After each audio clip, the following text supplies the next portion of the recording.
when the beat drops out.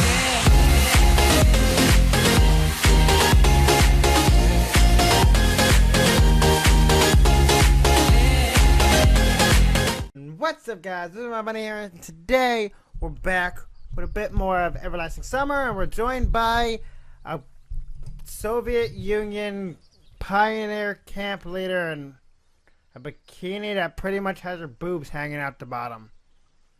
I don't think that's appropriate for a camp leader for a pioneer.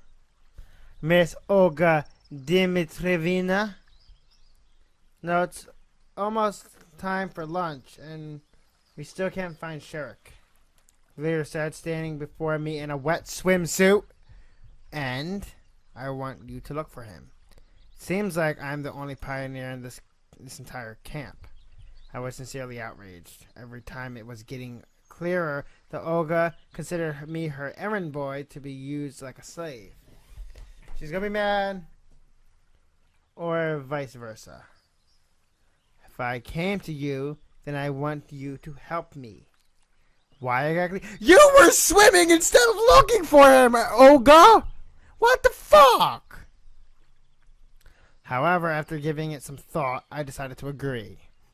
After all, my shoulders are getting sunburned while I was sleeping, and searching for Shurik would let me get acquainted with explored locations of the camp. Okay, it was not exactly right to wander around wearing only swim trunks, so I could get changed first.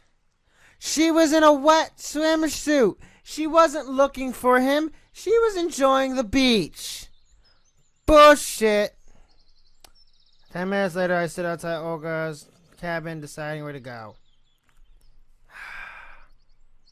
You go to the boathouse. Maybe look, he right there. He's right there. No, I'm kidding. Let's check out the boathouse, just because I like the boats. Maybe Shurik decided to pick up some stones near the water. In the worst case, I'll find his corpse. But I'm sure that it won't end up that way. I was crossing the square when somebody called out to me. Wait. What does she want? They came up and smiled. I immediately sensed a trap. Where are you going? I am searching for Shurik. Olga asked me to. And how is it exciting? How is it exciting? She looked intently into my eyes, and I turned away awkwardly. Not really, but you know, a pioneer is missing. Surely you're not freaking out over such a minor thing. What do you mean? Only a few hours have passed. Maybe he just lost track of time while having a walk. Certainly I'd had the same idea, but I wasn't telling her that. Yes, that's true, but who knows what could have happened. Let me help you with it. That's kind of sweet. So weren't you already yelled about your shirt and you're just doing it again? You just don't care. You like people seeing your boobs and your belly. It's a nice belly, but you look like you're missing some ribs. She's missing some ribs. That's not normal. With what? I got suspicious. With looking for Shurik. Oh, but I can do it. Oh, come on. She smiled at me, but there was something malevolent in that smile. Naturally, her smile was cute enough, but it really seemed to me like there was something behind it. Well, if you insist. Since I could not understand what's on her mind, I had no real reason to refuse. She's a psycho! But before we go, I have to get one thing from home. Okay, I'll wait for you. You're actually serious about just standing there? Let's go. Okay. Hey, that's her cabin? That's a nice cabin. We approached Alyssa's cabin. That's a cool cabin. It's got like a cool, like, a falcon or like a freaking crow in the front. It would be just like the other cabins if not for the Jolly Roger on the door. That's Jolly Roger. She's a pirate? By the way, Oyana is my roommate. You're like 18. She's like... How old? Like 14, 15? I guess it's not weird because they're both girls, so... Okay. Your side must... Oh, wait, no, it's equally messy.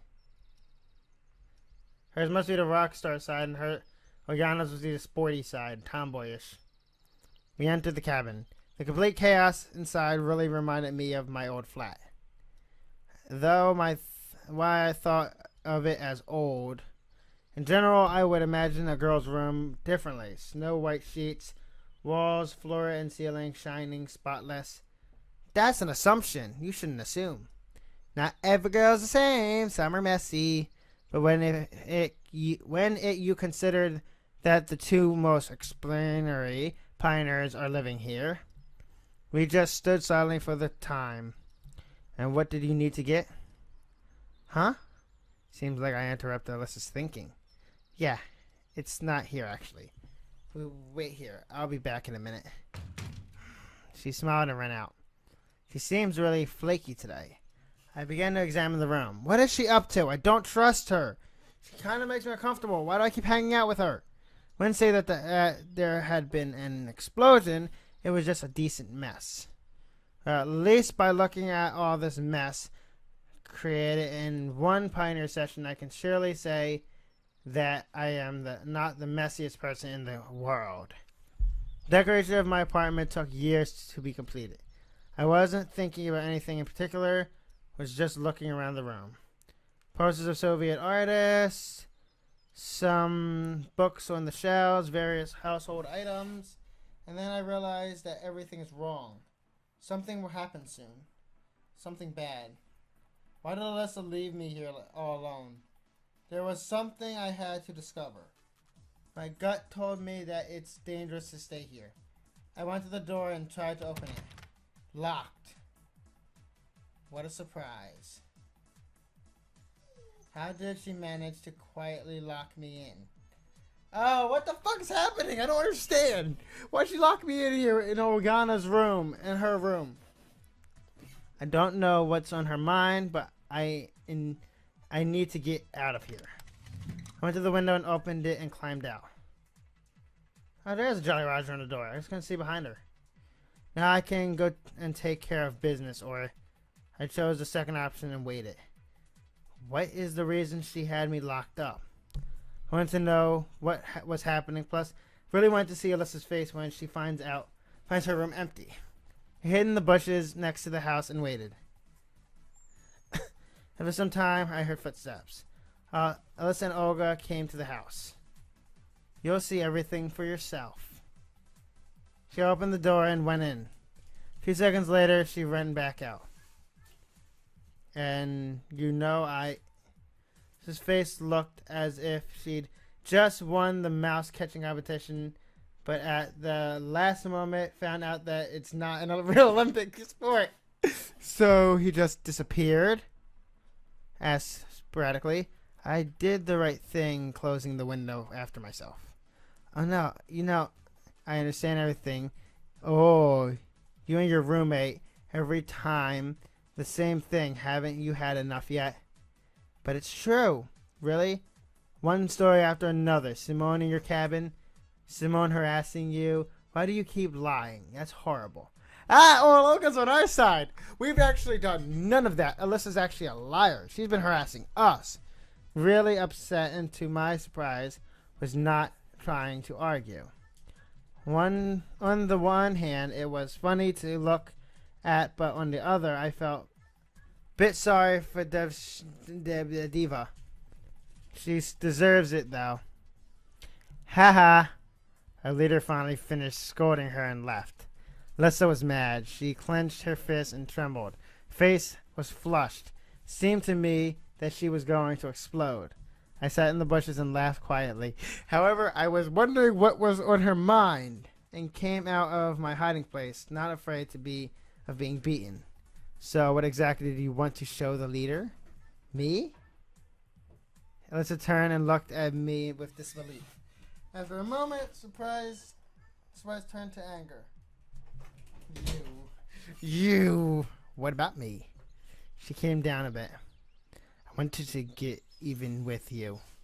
She smirked. Meaning?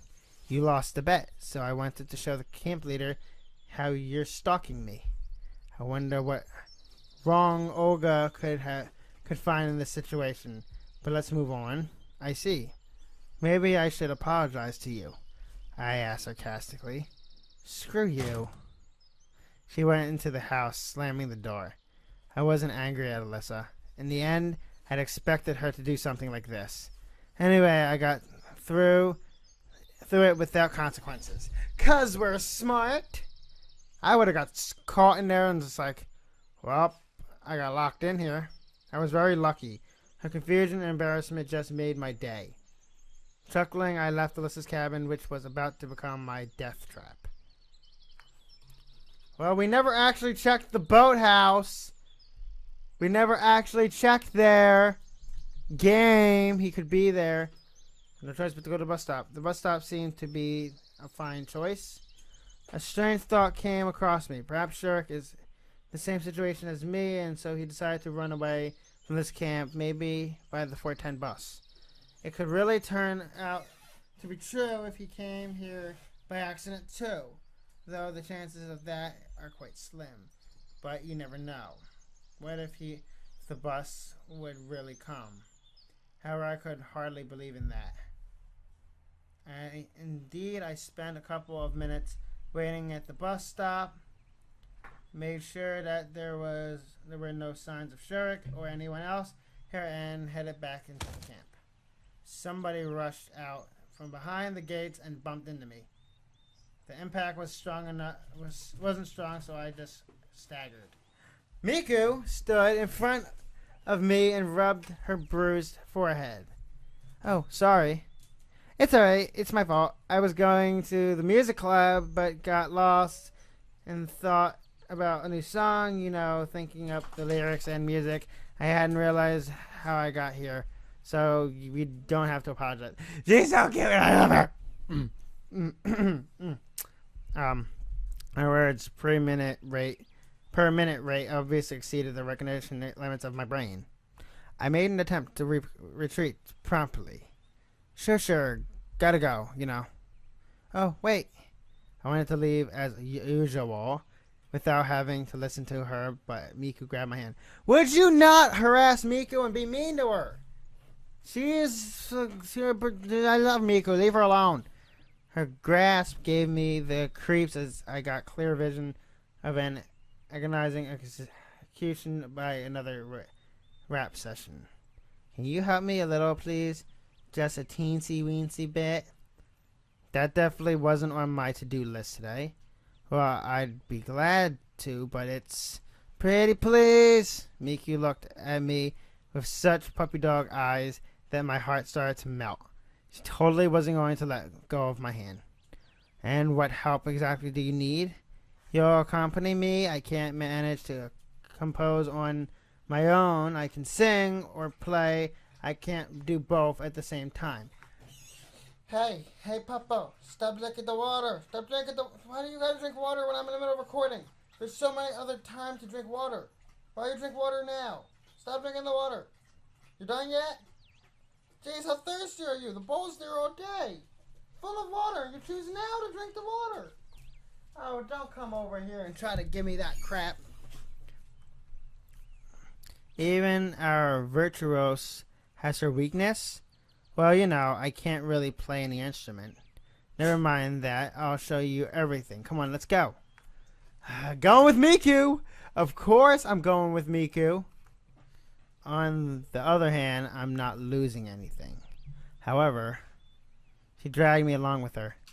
Probably nothing good will come of this, but the only way to get her off me is to wrestle my hand out of hers. But that wouldn't be very nice.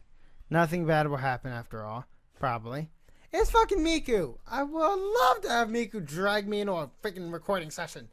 It's like, yep, I'm not gonna argue this. I'm dating Miku. Within a minute, we were already standing in the music club. Miku took a guitar. Here, have a look. He sat down and started playing. I hope this music's non-copyrighted. I tried to follow her hands. The tune seemed quite simple. Pop out! Well, you're making noise. Stop it. You're being too loud. You're being too loud. Stop it. I just threw my fidget spinner at you. Oh, not at her. It wasn't very hard. Popo, shut up. You're making too much noise. Jeez. I don't even know if the mic's picking that up, but stop it. Go lay on the bed, not over in that pile of crap. Junk. I almost said crap, but it's not crap. It's junk. It's my stuff. It seemed quite easy to repeat it. Got it? Kind of? Let's try. I took the guitar and started playing. That didn't really work out. Let me show you one more time. He played much better than me. Looking at Miku, I wondered. Of course, she was a chatterbox. She was naive and clumsy. However, she was extremely talented in music. Of course, she's fucking Miku! Again, I managed much better the second time. Wow, that's much better. She smiled. It wasn't hard. In fact, just repeat the same notes over and over. Just don't lose track. Start on my command. Okay. Ready? Go. It was a song in Japanese. Frankly speaking, I didn't understand a single word, but Miku's singing was quite good. In fact, it was outstanding. It's actually Miku! It's Miku! She put her heart in every note, every word. Yeah, music probably is the very thing for her to dedicate her life to. It's freaking Miku! It seemed like it wasn't her who chose the music, but the music that has chosen her. The last half an hour presented Miku in a completely different light. It was Miku! Like actually Miku's song, I think. It wasn't a full song, it was just la la la la la. But it sounded like it would be Miku. That was a weird sound in the background. Thank you, did you like it? I finally managed with you. On my own, it's not so good. I either mess up with the words or miss the strings, and it's just perfect with you. Thank you so much. I love you, Miku.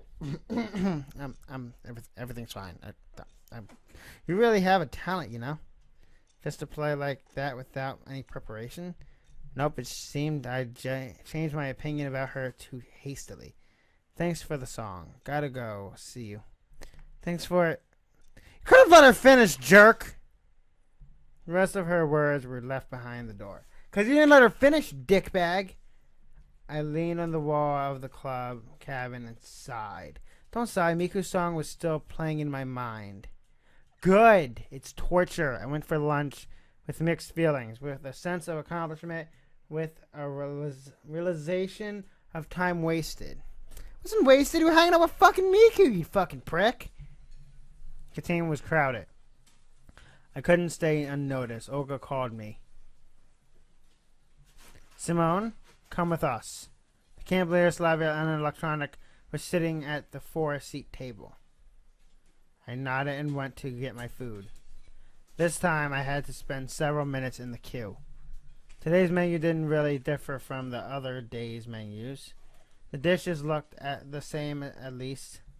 When I sat at the table and wished bon appetit to everyone, Olga said, "So, what are you thinking?" About what?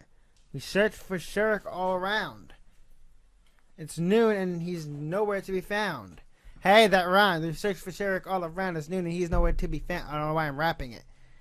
I took a note of the rhyme, but didn't want to point it out. We looked all over the camp. We can go over a few minutes. I went all around the neighboring forest. Olga looked at me, and I helped too. We must call the police. Maybe we should wait until the evening? I asked lazily. Maybe he went home? That can't be. Shurik lives thousands of miles away. Damn it, Will! Why you gotta make so much noise? Stop it! What the hell, dog? There's nothing over in that corner for you. Stop making so much noise, you dumb mutt. Damn, my dog is so noisy. By train? Nearest station, she paused, is far off. Now it was getting interesting. Every time the conversation reached the point concerning ways I could leave, so all the camp inhabitants started changing the subject. How far is far? Really far. I can't believe her looked at me, indicated with her expression that asking more questions was not advised. So we should go deeper into the forest. Maybe he got lost. Shurik always takes a compass, chimed electronic. I wonder what else could be found in his magic vest, assuming he has one. If I were to get lost in the forest, a compass would be of no real use. Police. We should call the police in the evening. Not right now, at least. Okay, so you'll do it later. They were all silent. We should be able to find him before evening. We still have time. If he actually got lost, we have no time to lose. We cannot be sure. And then where is he? Well, there was some truth to the camp leader's words. Hiding the whole day just like that is suspicious. Why would he do that? Shurik seemed to me to be quite a serious pioneer. Rihanna would have been a better fit for this behavior. So there's a good reason to believe that he was gone. All that can be done has already been done. We'll just have to wait. Silent and Olga looked at me sorrowfully but didn't say a word. I finished my lunch, took the tray, and left the canteen. With the tray, just carrying it out with him. And yeah, I'm going to leave this episode here. Thank you guys so much for watching. I do hope you guys enjoyed. Drop a like, subscribe, get us to 50 subscribers, and I'll catch you guys in the next video. See ya. Your magic white rabbit has left its writing on the wall. We follow like Alice and just keep diving down the